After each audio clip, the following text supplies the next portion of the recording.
Hello students, Rajiv Gurukul में आप लोग का स्वागत है। स्टूडेंट्स, आज आपको बताएंगे जेएसएससी जेई का प्रीवियस ईयर का क्वेश्चन पेपर सॉल्यूशन करेंगे। स्टूडेंट, आज से आपका क्वेश्चन सेट बताएंगे। एक एक सेट में 10-12 प्रॉब्लम रहेगा और एक एक करके सेट का डिस्कशन करेंगे। स्टूडेंट, ये आपका सेट नंबर 1 है। ये आपका प्रीवियस ईयर का क्वेश्चन पेपर है। इस पेपर को हम लोग सॉल्व करते हैं और देखते हैं कि इस पेपर का सॉल्यूशन क्या होगा। चलो स्टूडेंट, आगे की ओर चलते हैं। तो JSSC JE electrical engineering part B paper 1 previous year question paper solution. चलो ये इसको मानते हैं स्टूडेंट, ये आपका क्या सेट नंबर 1 है। सेट नंबर 1 है। ये सेट नंबर 1 का प्रॉब्लम को क्या करते हैं, सॉल्विंग करते हैं। चलो आगे की ओर चलते हैं, आगे का क्वेश्चन देखते हैं। A moving iron instrument operate on.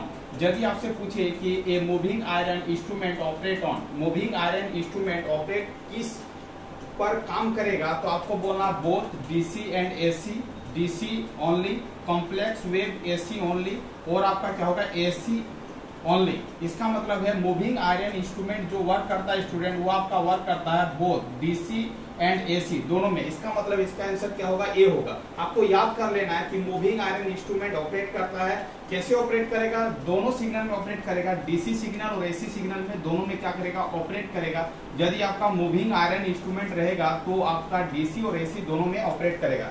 अब देखो PMMC, permanent magnet moving coil instrument operate on.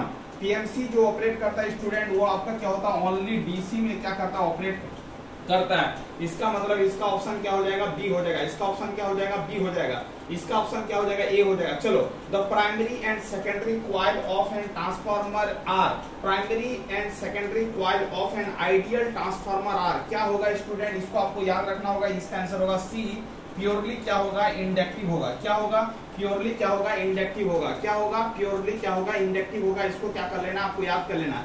Which of the following material is used for conducting purpose in mostly electrical appliances, मतलब इलेक्ट्रिकल इक्विपमेंट बनाने के लिए हम लोग किस मटेरियल का यूज करेंगे। तो आपका पहला ऑप्शन है copper and aluminium, cobalt and aluminium, nickel and chromium, nickel copper alloy. तो इसका आंसर हो जाएगा student copper and aluminium. Copper और ये आपका क्या है, एल्युमिनियम है। तो आपका यूज होगा कॉपर और क्या होगा, एल्युमिनियम का यूज करेंगे हम लोग इलेक्ट्रिकल अप्लायंसेस बनाने के लिए। चलो आगे की ओर चलते हैं, आगे का प्रॉब्लम को देखते हैं student.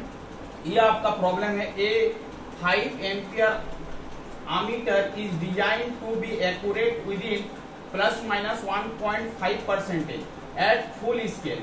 What is the value of limiting error when the ammeter is used to measure a current of 2.1 ampere? इसका मतलब है फुल स्केल में कितना है student, 5 ampere, design to be accurate within 1.5% is full scale.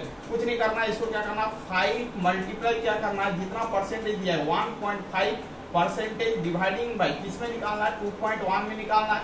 इसको solve करेंगे तो 15-75% dividing by क्या होगा, 2.1। इसको सॉल्व करेंगे स्टूडेंट तो आंसर आ जाएगा 3.57%। ये फॉर्मूला को आपको याद रखना होगा। ये फॉर्मूले से इस प्रॉब्लम को क्या करेंगे, सॉल्विंग करेंगे। चलो आगे की ओर चलते हैं। IDC in a full wave rectifier is, आपका पूछ रहा आईडीसी का मतलब हम बता चुके हैं जब फुल वेव रेक्टिफायर बता रहे थे। आईडीसी का मतलब होता है आई एवरेज, और आई एवरेज का वैल्यू हम लोग कैलकुलेट करके बताए हैं फुल वेव रेक्टिफायर में 2Im बाई क्या होता है, पाई होता है। 2Im बाई क्या होता है, पाई होता है। यही आपका IDC in half wave rectifier पूछता है स्टूडेंट, तो आंसर हो जाता है Im बाई पाई। बट आपका क्या पूछ रहा है, फुल वेव रेक्टिफायर पूछ रहा है, इसीलिए इसका आंसर क्या होगा, 2Im बाई क्या होगा, पाई होगा। इसको आपको क्या करना है, याद रखना है। द रिपल फैक्टर का फॉर्मूला होता है स्टूडेंट, इसको आपको याद रखना होगा, RMS value dividing by DC value. The ripple factor is ratio of RMS value dividing by क्या होगा, डीसी वैल्यू। यही आपका क्या होगा, आंसर होगा the ratio of RMS value to DC value. ये आपका क्या होगा, रिपल फैक्टर का क्या हो जाएगा, फॉर्मूला हो जाएगा। अब देखो 8 नंबर प्रॉब्लम को देखते हैं। The number of diode required in A bridge rectifier circuit, bridge rectifier circuit design करने में आपको कितने डायोड का यूज करना पड़ेगा, तो 4 डायोड का यूज करना पड़ेगा। आपको बता चुके हैं हाफ वेव रेक्टिफायर में आपका 1 डायोड का यूज करते हैं। Full wave centre tap, full wave rectifier और यदि सेंटर टैप रहेगा तो आपको क्या करना है, सेंटर टैप रहेगा तो आपको क्या करना है, 2 डायोड का यूज करना है। और यदि ब्रिज रेक्टिफायर रहेगा तो आपको क्या करना है, ब्रिज रहेगा तो आपको कितना यूज करना है, 4 डायोड का यूज करना है। इस कॉन्सेप्ट को आपको क्या करना है, याद रखना है। आगे की ओर चलते हैं। आप देखो the maximum efficiency of half wave rectifier. चलो आपको बता चुके थे कि हाफ वेव रेक्टिफायर का जो इफिशिएंसी होता है वो 40.6% होता है और फुल वेव रेक्टिफायर का जो इफिशिएंसी होता है 81.2% होता है। ये दोनों पॉइंट को क्या करना, याद रखना है। आपसे पूछ रहा हाफ वेव रेक्टिफायर, परसेंटेज में नहीं पूछ रहा, सिंपल पॉइंट में पूछ रहा है। इसका मतलब 0.406 क्या हो जाएगा, इसका इफिशिएंसी हो जाएगा। तो ये आपका क्या हो जाएगा स्टूडेंट, आंसर हो जाएगा। चलो आगे एक बार फिर से रिवीजन मारते हैं। Moving iron instrument operate on both DC and AC. Both DC and AC दोनों में काम करेगा।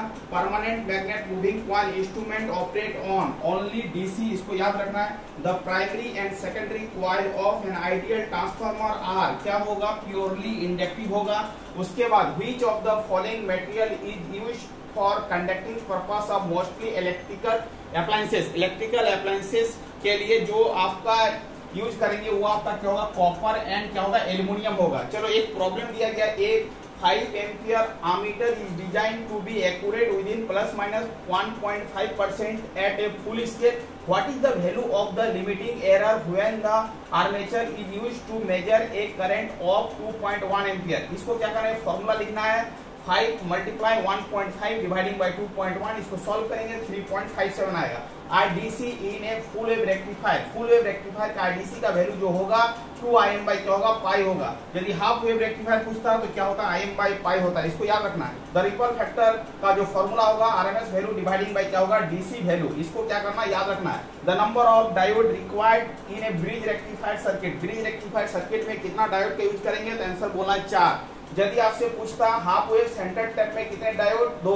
हाफ वेव रेक्टिफायर में कितने डायोड, 1। ये बेसिकली याद रखना है। The maximum efficiency of half wave rectifier, half wave rectifier पूछता तो 40.6%, फुल वेव रेक्टिफायर पूछता तो 81.2% है। यहाँ पर पूछ रहा हाफ वेव रेक्टिफायर, इसका मतलब ये हो जाएगा 0.406%। ये आपका क्या है स्टूडेंट, ऑब्जेक्टिव का सेट नंबर 1 का प्रॉब्लम है। 9 प्रॉब्लम था, 9 प्रॉब्लम को क्या करना, अपने कॉपी में नोट्स बनाना, इसका आंसर को क्या करना, याद रखना। यहाँ से प्रॉब्लम देखने को मिल सकता है, तो आप क्या करो, यहाँ से यहाँ पे नोट्स बनाओ और ये सब आंसर को क्या करो, रिमेम्बर करो, याद करो, प्रैक्टिस मारो, 2-4 बार देखो, समझो, तो आपको क्या होगा स्टूडेंट, समझ में आएगा। Thank you student. वीडियो को मैं एंड करते हैं। यदि आप चैनल में नए आए तो चैनल को क्या करना, सब्सक्राइब कर लेना। वंदे मातरम स्टूडेंट।